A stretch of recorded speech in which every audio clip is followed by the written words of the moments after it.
আলুর এই রেসিপিটি আপনারা একবার বানিয়ে দেখবেন, এটি খেতে বেশ মুখরোচক হয়।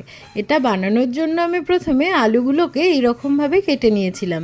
তার উপরে দিয়ে দিয়েছিলাম পরিমাণ মতো লবণ, হাফ চামচ মতো হলুদ গুঁড়ো, হাফ চামচ মতো লঙ্কার গুঁড়ো, 1 চামচ মতো কর্নফ্লাওয়ার আর 2 চামচ মতো বেসন, আর সাথে অ্যাড করে দিয়েছিলাম 2 চামচ মতো চালের গুঁড়ো।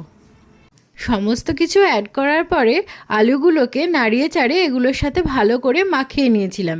এক্ষেত্রে আপনাদের যদি প্রয়োজন হয় একটু জলও অ্যাড করে মাখাতে পারেন, তবে জলটা যেন কখনোই বেশি না হয়ে যায়।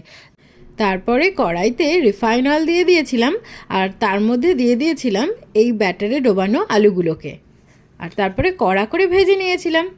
আর ফাইনালি এটাকে সার্ভ করেছিলাম অল্প একটু টমেটো কেচাপের সাথে। আপনারা চাইলে এটা ভাতের সাথেও খেতে পারেন। আমি যেহেতু অনেকগুলো আলু ভেজেছিলাম, তাই আমাকে দুটো ব্যাচে এই আলুগুলোকে ভেজে নিতে হয়েছিল। নতুন নতুন রান্না সম্পর্কিত আপডেট পাওয়ার জন্য আমার এই চ্যানেলটিকে সাবস্ক্রাইব করে নেওয়ার অনুরোধ রইল আপনাদের সকলের কাছে।